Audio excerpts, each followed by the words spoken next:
राधे राधे भक्तों, हमारे चैनल भक्ति विद गीतिका में आपका स्वागत है। एक बुढ़िया माई थी जो चतुर्मास में पुष्कर स्नान किया करती थी। उसके एक बेटा और बहू थे। सास ने बहू को फलहार बनाने को कहा तो बहू ने खाली टिफिन ही रख दिया। बेटा माँ को पहुँचाने के लिए पुष्कर गया। रास्ते में माँ से बोला, माँ फलहार कर लो। जहाँ पानी मिला वहीं फलहार करने बैठ गई। उसके बाद भगवान की कृपा से खाली टिफिन फलों से भर गया। माँ ने फलहार कर लिया। पुष्कर माँ के रहने के लिए झोपड़ी बनाकर बेटा घर वापस आ गया। रात्रि में श्रवण मास आया और बोला, बुढ़िया माई दरवाजा खोल। बुढ़िया माई ने पूछा, अरे आप कौन हो? मैं श्रवण मास। बुढ़िया ने तुरंत दरवाजा खोल दिया। बुढ़िया माई ने शिव पार्वती की पूजा अर्चना की, बेलपत्र से अभिषेक किया।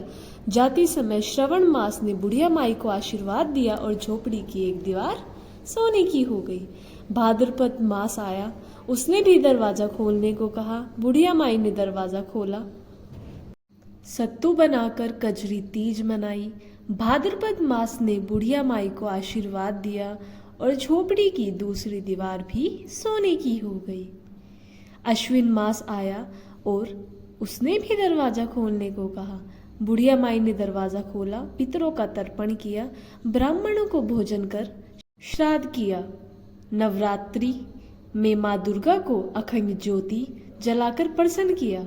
सत्य की विजयदशमी के रूप में बुराई का अंत, खुशी में दशहरा मनाया।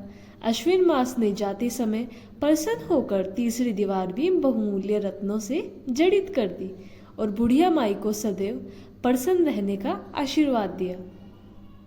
इन सब के बाद कार्तिक मास आया। उसने भी दरवाजा खोलने को कहा। बुढ़िया माई ने दरवाजा खोला। अति प्रसन्न मन से कार्तिक स्नान किया, दीपदान कर दीपावली, गोवर्धन पूजा, भैया दूज, गोपाष्टमी, आंवला नवमी मनाई।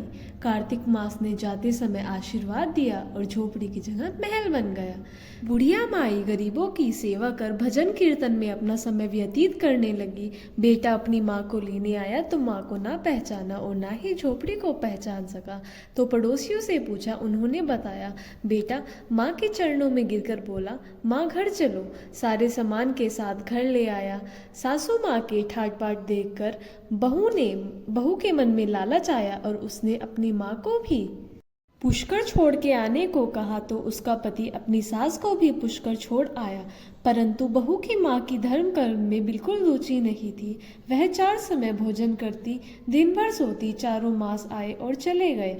जाते समय झोपड़ी गिर गई और बहू की माँ गधे की योनि में चली गई। क्योंकि औरत लक्ष्मी का रूप है और लक्ष्मी की तरह चंचल होना चाहिए। भगवान की पूजा और अतिथि का सम्मान करना, दान पुण्य करना चाहिए। बहू ने कहा, अब माँ को ले आओ। जब जवाई सास को लेने गया तो कहीं ना मिली। लोगों से पूछने पर लोगों ने बताया कि तेरी सास धर्म कर्म कुछ ना करती थी, खाती थी और सो जाती थी, जिससे वह गधी की योनि में चली गई। जवाई गधी की योनि यानी सास को लेने गया तो वह बांध कर घर ले आया। उसकी पत्नी ने पूछा, मेरी माँ कहाँ है? तब पति ने कहा, तेरे लालच की वजह से तेरी माँ गधे की योनि में चली गई। बड़े बड़े विद्वानों, ब्राह्मण, ऋषि, मुनियों से पूछा तो उन्होंने बताया कि तेरी सास के ये पानी में स्नान करने पर ही मनुष्य योनि मिलेगी।